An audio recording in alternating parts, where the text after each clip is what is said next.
pure inflation we're seeing. You know, we're seeing construction costs across the region and the state increase by 15, 20, sometimes 30%.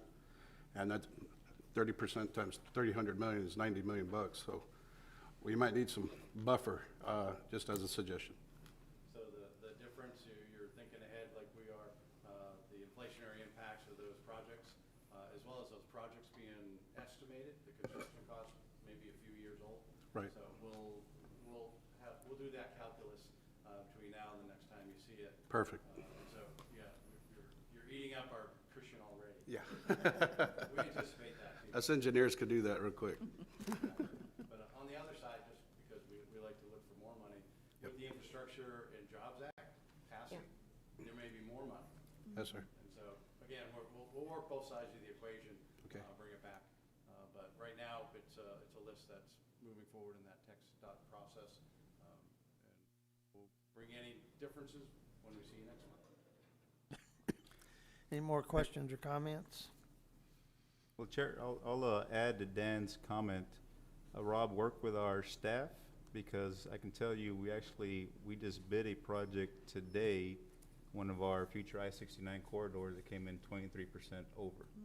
So we're going to start seeing these numbers escalate. So work with our staff on those estimates and start seeing some of our numbers. We will touch base with every one of these You were projects. close. You were real close. Yep. Is there any other discussion? Okay, hearing none, all in favor signify by saying aye. Aye. Aye. All opposed, the same sign. The motion carries. Item 6A, fiscal year 2023 to 2026 Transportation Improvement Program project. Oh, we just did that. I'm sorry. No, we didn't. No. Yeah, 2023, 2026 Transportation Improvement Program project selection. Rob? Thank you, Mr. Chairman. Very similar process, although there's no action for you today. A couple things to highlight. On page 2, there's another smaller funding table. This is the first 4 years. So our Transportation Improvement Program, that you all are going to be allocating about $151 million in the next couple months. Some of these projects you've already said they're the priority. And if you look at the attachment, that is our fiscally constrained project list. We have $1 billion on that list, so plenty to choose from.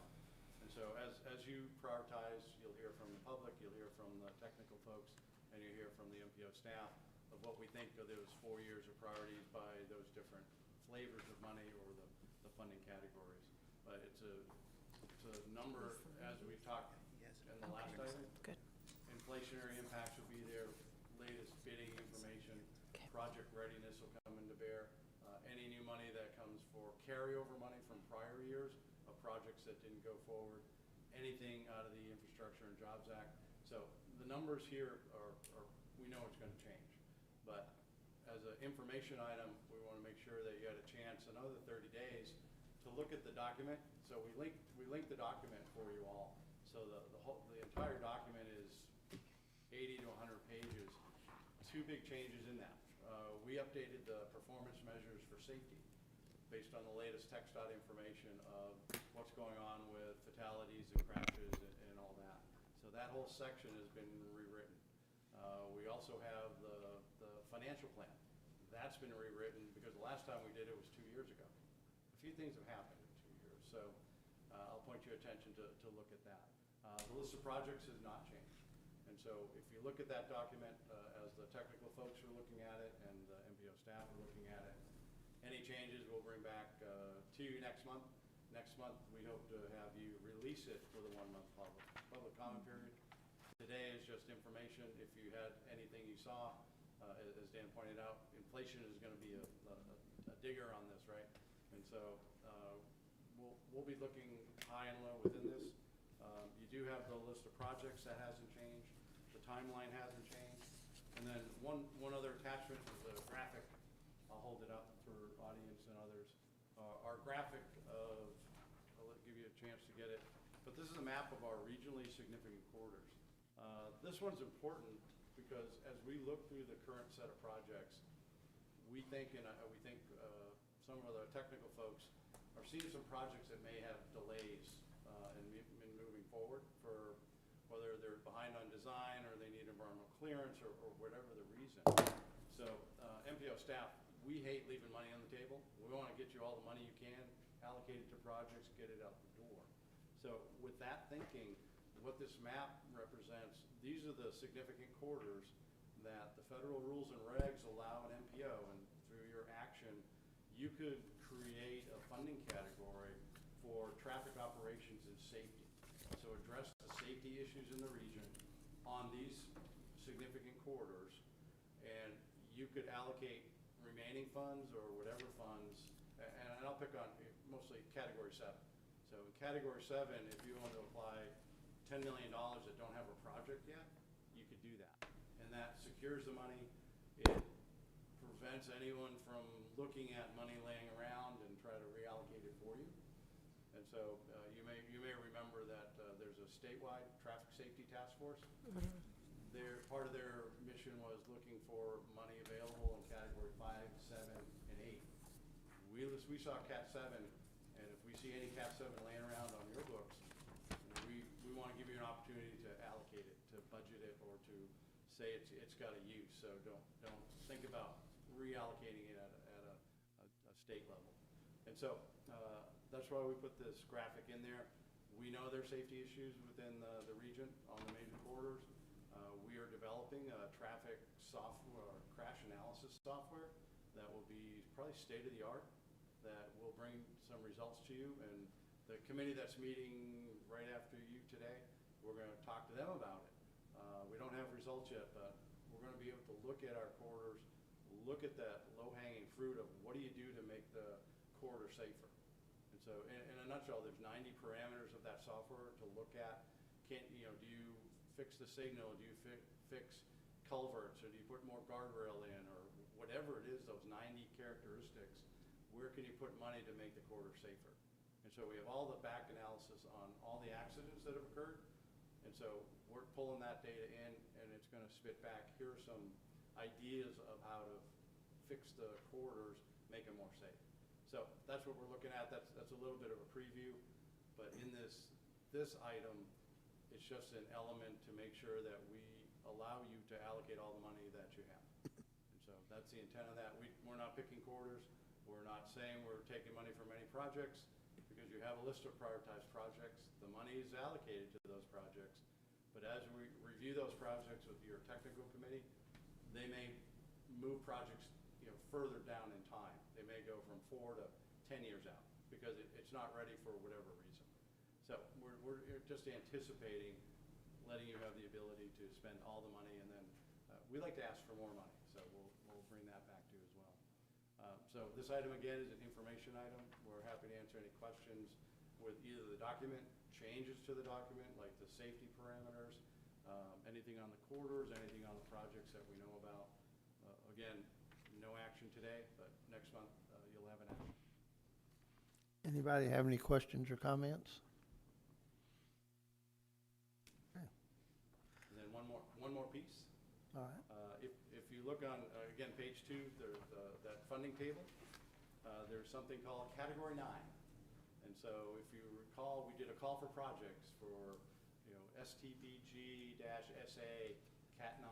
So this is usually the hike and bike trail projects. The call for projects ended yesterday. And I wanted to report out because on our schedule we said we were going to tell you what we got. So we have 2 entities that have applied. They have a collection of 7 projects worth $8.8 million. Anyone's doing the quick math, we did a call for projects for $4.5 million.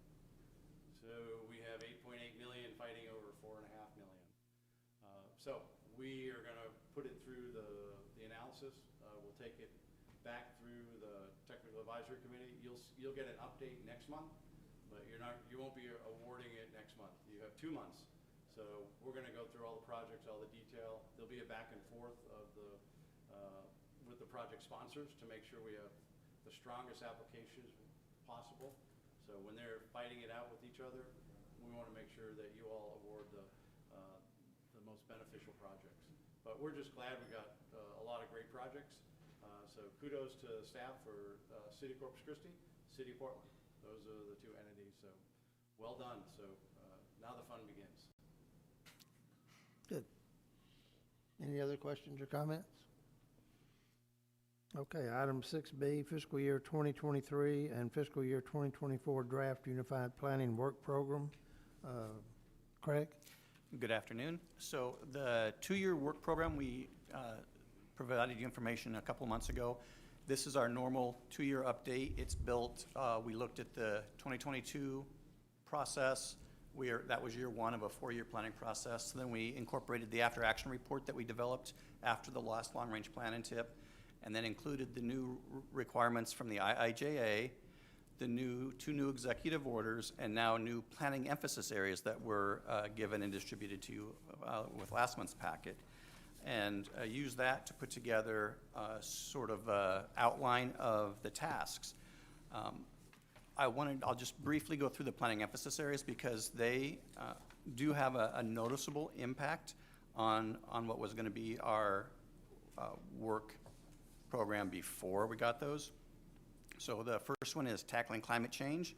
It says state departments of transportation, MPOs, and providers of public transit will accelerate transition towards electric vehicles. IIJA has funding. So the good news is all of the planning emphasis areas either include directly funding to help MPOs and state DOTs and transit agencies do that, or they're a grant program that will incentivize you to do those. In some cases, it's a direct grant program to build the corridors. In other cases, they would like the agency to do a resiliency plan. But then if you do a resiliency plan, then you're eligible, or you get a score that prevents you from getting a non-responsive score in your application. So one of them is a regional resiliency and extreme weather plan. So we included you'll hear it in the next item, conduct of that regional resiliency plan.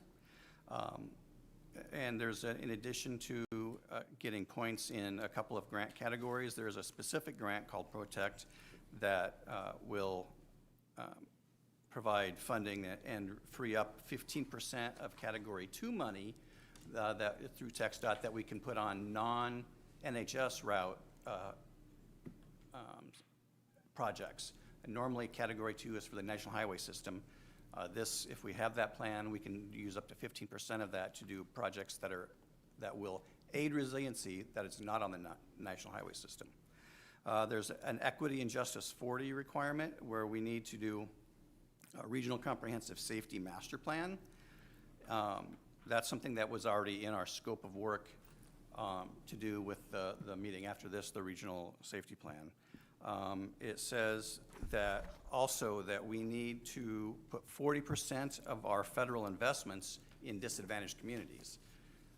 This is going to be an interesting exercise, and they have a draft tool came out on Monday from the federal level that will help us evaluate that. That's all I'm going to say about that right now. Complete streets, there is a requirement for, well, it's not a requirement, a recommendation to do a complete streets policy or plan. It says arterials tend to be designed for vehicle movement rather than mobility for non-motorized users. Roads should have safe pedestrian facilities, safe transit stops, and safe crossing opportunities. So we are looking at doing a complete streets policy for the region. Public involvement says that we need to increase meaningful public involvement by integrating virtual public involvement tools. We did that already in our PPP, so we're good on that. Two new ones that apply almost specifically to our area is strategic highway network coordination. It says MPOs and state DOTs should coordinate with the DOD to help with their connectivity needs from the strategic highway network routes and other public roads that connect DOD facilities. So we have a couple of those, like in the city, Waldron actually specifically connects NAS-CCAD with another air base or strip. So we will work towards coordinating with them. With almost duplicate verbiage, it says that MPOs and state DOT should coordinate with federal land management areas on their connectivity and access routes. And it would be really hard to get to the national seashore without going through our MPO. So that's another one that we will need to coordinate with. Planning environmental linkages, it says state DOTs, MPOs, and public transit agencies should collaborate and integrate transportation decision-making to involve environmental, community, and economic goals during the development of the transportation plan and program, and maintain this information to be used through the environmental review process. So basically, they, at the federal level, they said, okay, we're going to cap a NEPA project at 2 years, but in order to do that, they're backing some of the process into our planning process, and so we'll be working with TxDOT and incorporating some of the environmental, community, and economic goals in the region into our process. And finally, data and transportation planning. It says that state DOTs, MPOs, and providers of public transit should share data, and TxDOT and CCRTA do an outstanding job of that already, so that's an easy one for us to do. Finally, the third part of the discussion is we need to include all of the transportation planning process that will be done in the region, that not by the MPO. So TxDOT, the port, if you have any long-range planning process, and incorporate that into Section 8 of our UPWP. We have received it from City of Corpus Christi, but we have not gotten anything from any of the other entities. So I'll be getting with Paula at TxDOT, just try to find out what corridor studies, whatever, in 2023, 2024, you all might be looking at. Things like that to include into our document. Are there any questions on the and you will be seeing this as an action item probably next month as a release for public comment. Anybody have any questions or comments? No, just, obviously on the social justice piece, we're designated an economically disadvantaged county. So I'm really not certain how that's going to play with the 40%, given that we're an entire county that's designated economically disadvantaged. I would play that to our favor. We just had the same conversation with the Corps just a week ago at their stakeholder meeting, and I said the same exact thing. The tool, I looked at it, it does it at the tract level. It goes to census tract? It goes to census tract, and it's about a third of the MPO is Is economic, designated. okay. So, including just one little part of Sampat County. So, Well, it needs to be done. I mean, that's the whole mantra, is that we've ignored it for too long, and we may not like it now, but that is our historical, that's our past.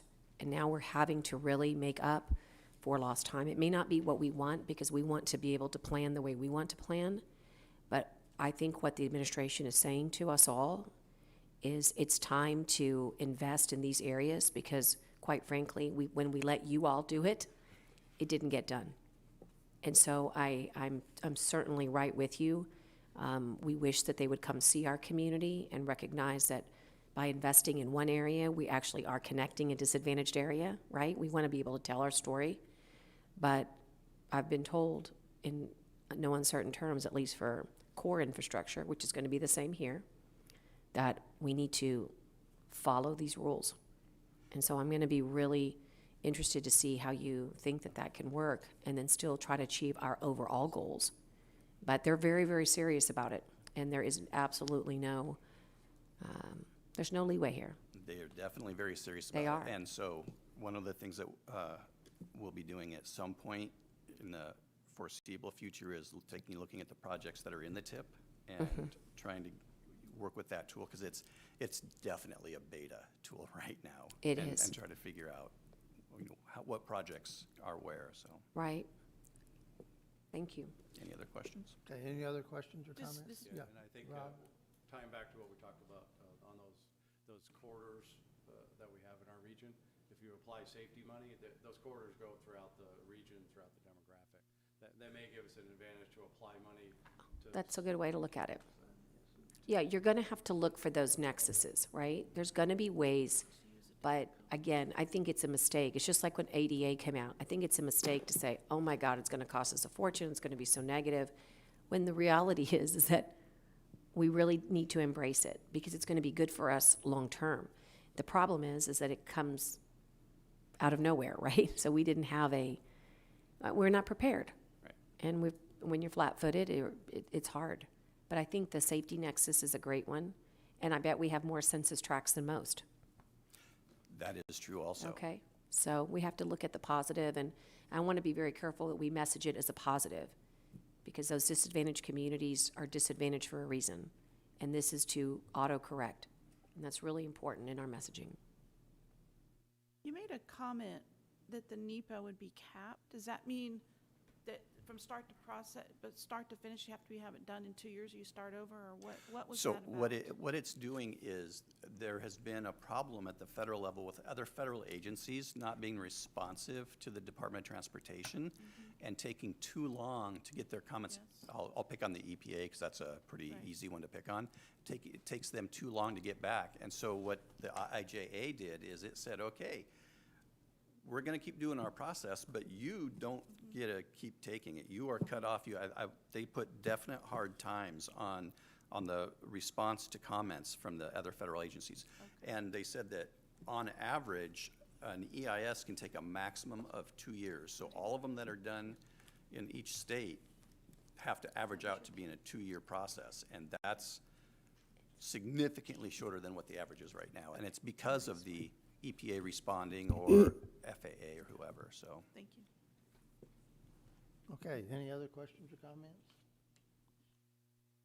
Okay, item 6C, fiscal year 2021 to fiscal year 2022 Unified Planning Work Program Amendment. So in the process of looking at the after-action report, the IIJA, the executive orders, and putting together that work program, we realized, because they all take effect for 2022, that we needed to modify our 2022 work program. And so we put together a list of the things we needed to do, and you'll find out on the second page, the bulleted list. These are some of the tools or efforts that we should or shall do, but the ones that we should do come with economic incentives, either in the IIJA or in other opportunities, I guess, to get funding. We don't have in our standard planning funds, we do not have enough to accomplish all this. It's not uncommon for Congress to assign things. I think that's why they made them should do. But it's also not uncommon for MPOs to have more planning work done than can be funded with PL. It's the PL funding is what I call it. And so looking around, Category 7 funds are pretty commonly used by MPOs to do some of the planning studies or create some of the tools. And the hard part that MPOs have then is coming up with a 20% match for those planning funds. Right now, because of the COVID relief funds, we actually have $3.2 million right now in Category 7 funds that are 100% federal. So that presents a sort of a serendipity where we have a list of tools that we need to do and the potential for 100% federal money. So what the MPO staff is proposing is to use somewhere between $1.8 and $2 million. We don't have a good cost estimate back from our consultants. We have 3 teams of on-call consultants right now, and we asked them for estimates of what doing these tools would cost. And taking $1.8 to $2 million of the 3.2 to build these tools. Some of them, the regional travel demand model needs to be enhanced. We're building the regional crash tool, but then getting consultants to help us take from the tool to road safety plans for where we find issues, things of that nature. And so we'd like your feedback on what I just proposed is amending the TIP to take some of the Category 7 funds that are 100% federal and use them to create a set of these deliverables for those funds, in addition to modifying the UPWP to come in line with the new requirements that have come down. Are there any questions, comments on that? Craig, does the department provide any of that information? We've had discussions with Amanda and Paula here, with, and I forget the lady's name at headquarters, along with discussing it with the Houston MPO and the Alamo area MPO and how they do it. It seems to be, so there's two ways apparently to do it, where it can just be a project in the tip, or the funding can be transferred from Category 7 through FHWA and brought back to us as PL funds. That seems way more complicated and time-consuming than just having it as a project in the tip. I mean, it's gonna be a project in the tip either way. It's just how we have to report stuff later. And we're still exchanging letters on, or emails on, how exactly, we know what we need to do to get that accomplished. But yeah, we're having really good conversations. It's just sort of new for the area here, so. Right, but it sounds like it's next level analysis, not what Oh, yeah. our traffic section already provides. No, correct, exactly. It's taking, taking it to 11, Yep. So. Okay, any other questions or comments? Thank you very much. Okay, member agency statements for items of community interest. All right, Rob, upcoming meetings? Upcoming meetings, as I said earlier, at 3 o'clock today, we have our kickoff meeting of the Regional Traffic Safety Task Force. We have a packed agenda for that as the first meeting. We're really happy to get that one kicked off because we know at the state level and locally, traffic safety is a top priority. So we want to get that going, and then the other meetings are pretty standard fare for our technical, and then your meeting next month. Under your meeting next month, some of you may be going on a trip with the chamber that may conflict with our April 7th TPC meeting. So I was going to look for a head nod. Should we plan on meeting a week later on April 14th, just so you all don't have to fly back from somewhere on the red eye, so you can make this meeting? So I had heard that some of you are traveling. So if you all agree, we'll go for April 14th for this meeting, for your TPC meeting. That's okay with me. Good. Thank you. Great. Okay. Thank you. That's all we have. Is there any other business? I'd entertain a motion to adjourn.